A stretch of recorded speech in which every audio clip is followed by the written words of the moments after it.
ma ñëw nag léegi ci li indi coow li yépp muy mbiru Prodac moo indi li coow lii ñu am ni yépp maa ngi yemoon ci livre bi lay lire ba coowul Prodac amee chapitre 5 indignation de la société civile, de la classe politique et des citoyens. Sur son compte Twitter, M. Alioune Tine, ancien président de la rencontre africaine des droits de l'homme, devenu directeur de Africa Jom Center, réagit en interpellant le procureur de la République. En ces termes, pour la crédibilité de la justice sénégalaise, le procureur doit absolument se saisir de l'affaire Prodac, qui pollue le climat politique. Avant présidentielle 2019, par la gravité du scandale financier, des accusations et les hautes fonctions qu'occupent les personnes ciblées, seule la justice peut dire son innocence. M. Babacar Ba du Forum du Justiciable va dans le même sens en affirmant que c'est un scandale que nous dénonçons et que nous regrettons. Mais aujourd'hui, les Sénégalais ont besoin d'être édifiés dans cette affaire. Et seule l'ouverture d'une information judiciaire peut satisfaire ce besoin. Et je pense que l'IGF a fait son travail. C'est une inspection qui bénéficie d'une notoriété. Donc, si un tel corps a fait son travail et émis des recommandations allant dans le sens de l'ouverture d'une information judiciaire, c'est parce que c'est quelque chose de très important.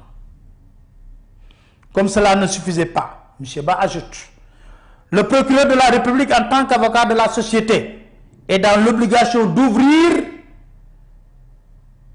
une information pour édifier les Sénégalais. Et ce serait vraiment regrettable que dans une affaire qui concerne l'argent du contribuable, que le procureur de la République refuse d'ouvrir une information judiciaire. Le comité directeur du PDS, lui, soutient que des centaines et des milliers de milliards sont détournés par le régime de Macky Sall et ses affidés. Le scandale du détournement du Prodac est aujourd'hui connu avec la publication du rapport de l'IGF. 29 milliards partent en fumée sans aucune réaction du gouvernement, dont la courte imagination n'a réussi qu'une piètre théâtralisation de la vraie fausse démission du ministre Mame Niang au cœur du scandale.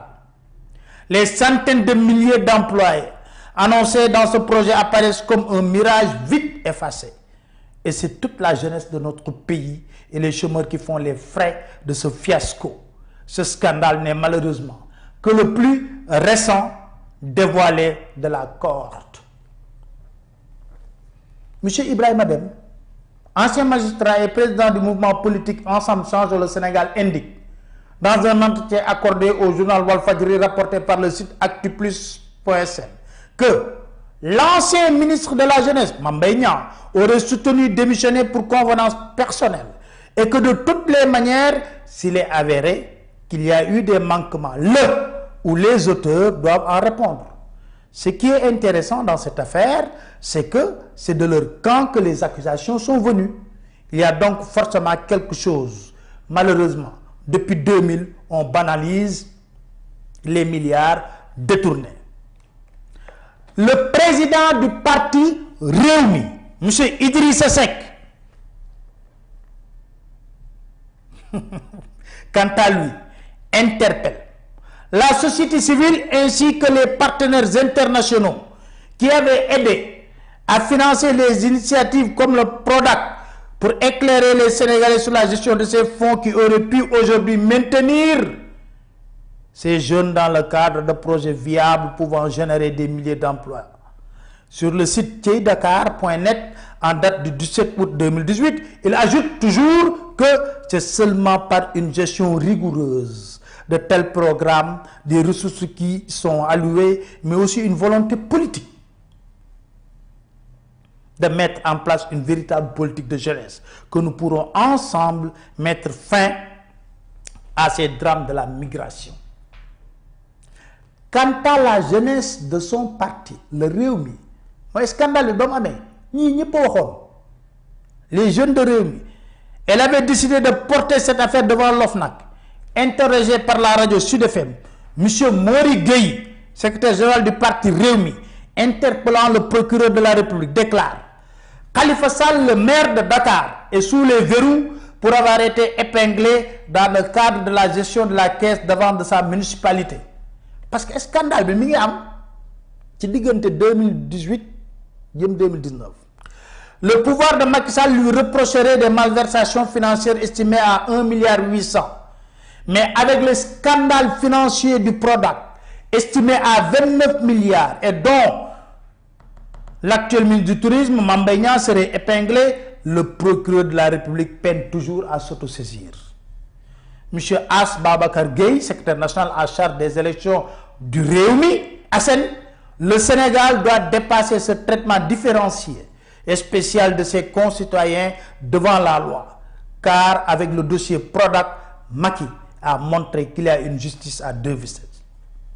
Lors d'une conférence de presse tenue le 27 juin 2018, la jeunesse socialiste pro-Khalifa, maire de Dakar, emprisonné, représenté par M. Abba Mbaye, qualifie Mame Mbaye Niang d'acteur d'une comédie guignolesque, avant de revenir sur les faits présentés dans le rapport, publié par la presse et attribué à l'IGF. Dans le camp du pouvoir, le discours est tout autre. Maître Aliou Sow, directeur de la SAPCO, est proche de Mame Mbaye Niang, défenseur des sur les ondes de la RFM. L'information est reprise sur le site Actunet qui relate que le directeur général de la SAPCO blanchit Mame Mbaye Niang, l'ancien ministre de la Jeunesse qui vient de démissionner de son poste de ministre du Tourisme. Interrogé par la RFM, Aliou Sow soutient qu'il y a du concret derrière le programme national des domaines agricoles, soupçonnant une fuite du rapport de l'inspection générale des finances sur ce programme orchestré dans le but de nuire Mame Mbaye Niang. Le directeur de la SAPCO signale que la tutelle du Prodac est assurée conjointement par le ministère de la Jeunesse et celui de l'économie. Maître Moussa Diop, directeur général de la société Dakar Dem Dikk, avocat, joue lui la carte de la prudence en précisant que le procureur de la République pouvait se saisir de ce qui semble être un rapport de l'IGF et de préciser le maître des poursuites n'est pas tenu de le faire car c'est à lui d'en juger l'opportunité. Il ajoute qu'il est inconcevable qu'ils soient des frères et sœurs de principe et passent tout leur temps à s'entretuer. Ñun ñëpp ba ñu affaire bi amee wax nañ waa réew mi Idrissa Seck wax na jeunesse am wax ca booba ba scandale ba amee la jeunesse de Taxawu de Khalifa Sall, Alioune Tine, ñoom ñëpp wax nañ.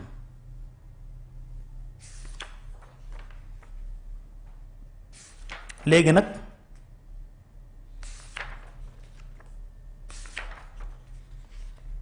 chapitre 7, l'existence ou non d'un rapport de l'IGF. ci loolu lay tey fas yéene ndar keppee émission bi parce que balaa may jeexal tamit léegi chaque émission naa leen jox benn compilation ci seen wax yan waxoon ci troisième mandat. En réalité, il importe peu. C'est le livre qui est écrit en chapitre 7. Je lire de man. Je ne fais que lire. En réalité, il importe peu que l'enquête soit menée par l'ancien COF, actuel DCB, par l'IGF ou même l'IGE.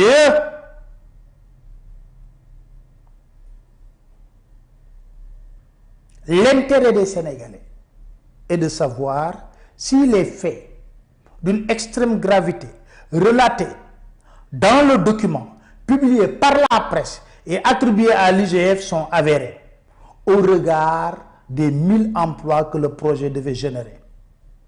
Lors de son passage devant le grand jury du 5 août 2018, M. Mame Mbaye Niang rapporte des propos qu'il attribue à son homologue des finances qui aurait déclaré « Le rapport est destiné aux gens qui sont incriminés ». Il conclut en affirmant que cela signifie que je ne suis pas incriminé dans le rapport. Brahim Seck écrit: il est insensé que M. Mame Mbaye Niang se limite aux propos du ministre Amadou Ba. Ce n'est pas au ministre de l'économie de distribuer les incriminations. Le rapport de l'inspection générale des finances pointe du doigt les errements du ministre Mame Mbaye Niang. À cet effet, si l'on suit les propos du ministre Amadou Ba rapportés par M. Mame Mbaye Niang, le rapport est bien destiné à ce dernier. Le vandalisme financier commis au préjudice du contribuable sénégalais est décliné et décrit dans le document publié par le site Dakaractu. Il se traduit par une absence de transparence dans le processus de contractualisation des prestations connexes au contrat de Green 2000 et par des modifications substantielles de la consistance des prestations prévues dans le contrat sans aucune base légale avec un maintien des coûts. Le document indique que bien que le contrat soit conclu suivant la formule clé en main, l'incoterme CIF, il a été paradoxalement retenu. Ce choix est stabilisé dans le contrat, imposé alors le recours à un tiers pour la prise en charge des frais de dédouanement et de transport des équipements livrés par Green 2000 du port de Dakar au site de destination finale. Pour cela, M. Mamina Daffé, actuel directeur de Prodac, a signé directement, sans aucune formalité, avec une entité dénommée TIDA, créée le 10 février 2015, le contrat numéro 00058 NJS Prodac du 23 janvier 2017. L'interrogation du NINEA de cette entité, gérée par M. Ibrahim Sissé, fait apparaître comme raison sociale commerce de détail hors magasin. Intrigué par la raison sociale de cette entité relativement aux prestations en jeu, la mission a mené des diligences supplémentaires qui ont permis d'aboutir au constat suivant. Le recours injustifié à une entité n'ayant aucune qualification en matière de transit, alors que le métier de transit est une profession réglementée dont l'exercice est subordonné à un certain nombre de conditions préalables, M. Mamina Daffé s'est attaché les services d'un prestataire n'ayant aucune expertise en la matière. Ce choix, loin d'être anodin, était dicté entre autres motifs par des considérations clientélistes, puisqu'au vu des conclusions des procès-verbaux d'audition, les sieurs Daffé et Sissé développent des relations d'amitié. D'ailleurs, informé de ce lien contractuel lors de son audition, on a audité, donc ça veut dire qui a audité? Les enquêteurs. M. Jean-Pierre Senghor n'a pas manqué de marquer son étonnement tout en rappelant la proximité de M. Ibrahim Sissé avec le ministre de la Jeunesse d'alors, Mame Mbaye Niang, laquelle proximité avait finalement permis, selon ses dires, à M. Sissé de s'imposer au niveau du département comme prestataire. En tout cas, conscient de ses limites, parce que ne disposant d'aucune qualification pour l'exécution effective des prestations, objet du contrat, M. Sissé n'avait d'autre choix que de contacter à son tour avec une maison de transit spécialisée, ITA, International Transit Al-Amin. ITA, conformément aux commandes reçues de TIDA, a exécuté toutes les prestations afférentes au dédouanement et au transport des équipements jusqu'aux sites finaux. Le document soutient ainsi pour la rémunération des prestations qu'il n'a aucunement effectué. M. Sissé, gérant de TIDA, avait recours à des manœuvres frauduleuses. En effet, son modus operandi consistait à établir sur la base des factures réelles de la maison de transit de fausses factures au nom de TIDA en appliquant des majorations injustifiées aussi bien sur les débours, frais de dédouanement de transport, que sur les prestations. Au final, ce document attribué à l'IGF fait ressortir des surfacturations sur les droits de douane, alors que les frais de dédouanement s'élèvent à seulement 444 650 227 francs CFA. Ils ont été facturés frauduleusement par M. Sissé 533 282 907, soit un différentiel de 88 632 680 francs CFA. Sur les autres rebours, alors que le montant réel des autres rebours s'élève à 146 957 951 francs CFA, ils ont été facturés par M. Cissé à 528 283 580 francs CFA, soit un différentiel de 381 325 629 francs CFA. Sur les autres débours, alors que le montant réel des autres débours s'élève à 146 957 951 francs CFA, ils ont été facturés par M. Cissé à 528 283 580 francs CFA, soit un différentiel de 381 325 629. Sur les prestations, en lieu et place des 39 208 134 francs CFA, M. Cissé a facturé pour des prestations qu'il n'a pas effectuées 79 808 517 francs CFA, soit un différentiel de 40 498 383 francs CFA. Sur la TVA, alors que la TVA réellement due est évaluée à 14 365 773 francs CFA, M. Cissé l'a sur aucune base facturé à 14 365 173, soit un différentiel de 7 307 709 francs CFA.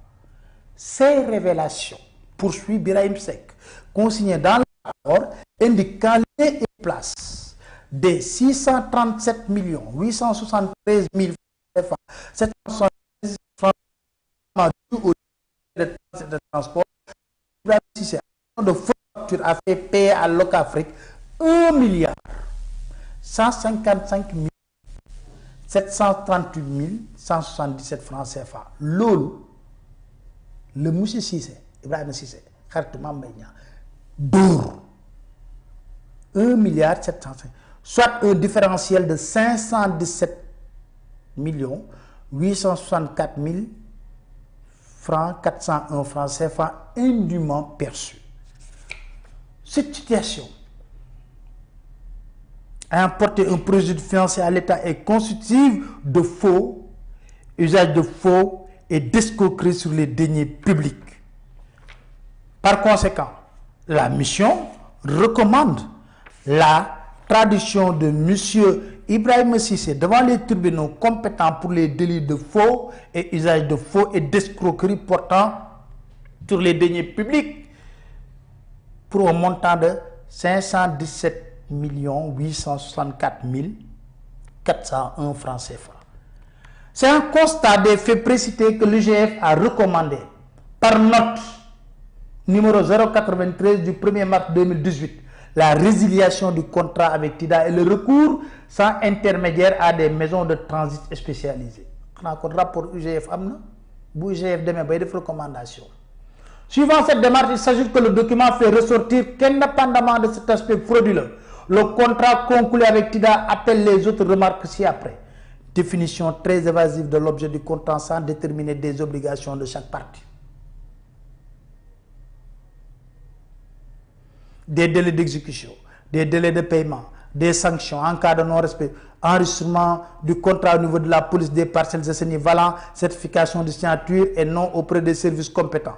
En définitive, il convient de relever qu'au titre des frais de transport, contrairement à la prétention de la société Locafrique, les paiements réels virés à TIDA s'évaluent à 1 milliard 155 738 177 francs CFA et non 1 milliard 319 992 518 francs CFA. Par conséquent, le montant de 1 milliard 319 992 518 francs CFA prétendument payé par Locafrique et retracé ne reflète pas la situation réelle.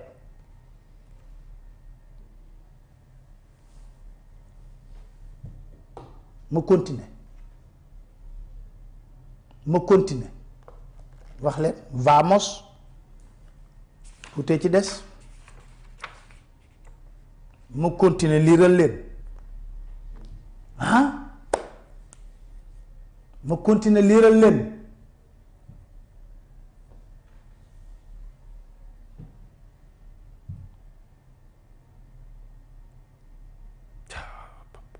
En dehors de ce document, les données du product en matière de marché public montrent aussi que l'entreprise TIDA a gagné le marché numéro F178215 pour la fourniture de tenues, de tabliers avec logo et de sérigraphie en nylon et chaussures de chantier longues, étanches, plastique. Un autre contrat mis en évidence par le document et qui mérite attention est celui de 3M Universal, une agence de communication et de conseil. En effet, en prenant pour prétexte d'assurer plus de visibilité au programme des DAC, M. Mamina Daffé s'attache les habilités de ce cabinet qui, en contrepartie de prestations prétendument exécutées, a perçu la somme de 63 950 000 francs CFA. Ce montant lui a été viré sur la base d'une simple facture non datée, non signée et sans cachet. Intrigué par cette facture qui, au regard de ses caractéristiques, n'en est pas une, la mission a mené des diligences additionnelles pour s'assurer du respect des procédures applicables en l'espèce. À cette fin, les différents acteurs de ce processus ont été entendus pour identifier l'initiateur de cette commande. Ainsi donc, les enquêteurs initiateurs du document publié par la presse auditionnent Mme Maïmouna Ndour, gérante du cabinet 3M Universel. Entendu ce procès-verbal en date du mardi 20 février 2017, elle soutient avoir été mise en contact de Locafrique par l'ancien ministre de la Jeunesse Mambay Niang. Une fois le contact noué, elle a discuté avec le bailleur des modalités pratiques de mise en œuvre du plan de communication retenu à cet effet et qui devait induire Locafrique, le Prodac et Green 2000. Interrogée sur l'origine de la commande, elle a répondu avoir reçu une commande de Locafrique, même si par ailleurs, celle-ci n'a pas fait l'objet d'une formulation contractuelle. Entendu par les enquêteurs, M. Khadim Ba, directeur général de Locafrique, confirme avoir contracté avec le cabinet sans prendre la précaution de formaliser ce lien sur la base d'un mail comme élément corroboratif de M. Mamina Daffé, faisant cautionnement de la dépense. Il est donc constant que c'est le Prodac qui a contracté avec le cabinet 3M Universel. La relation devient donc publique, contrairement aux allégations de Mme Ndour, qui, sous le prétexte visé sur pas, excipe du caractère privé de l'opération. Le rapport indique sur ce chapitre communication du projet que la mission, nonobstant la requête formulée auprès de 3M Universel, n'a reçu jusqu'ici aucun élément justificatif de l'effectivité des prestations prétendument réalisées. Par conséquent, à l'absence d'éléments probants, la mission recommande la restitution par Locafrique des 63 950 000 francs CFA payés au cabinet 3M Universel en raison non seulement de l'absence de justificatif, mais également de l'inéligibilité de cette dépense à la convention de financement qui le lie à l'État. En retour, Locafrique, par le biais d'une action réquisitoire, pourra obtenir du dit cabinet la restitution des sommes perçues. En conclusion, le document informe qu'au regard de tout ce qui précède, M. Mamina Daffé doit être traduit devant la Cour des comptes pour faute de gestion en raison du non-respect des procédures du Code des marchés publics et des règles d'exécution de la dépense publique conformément à l'article 57 de la loi organique sur la Cour des comptes précitée. Il est légitime de se poser quelques questions. Qui a contracté avec le cabinet 3M Universel? Avec quel financement a-t-il été payé? Est-ce que les 64 millions sont ceux du contribuable sénégalais? Qui a raison entre Khadim Ba, Mamina Daffé et Maïmouna Ndour Faye?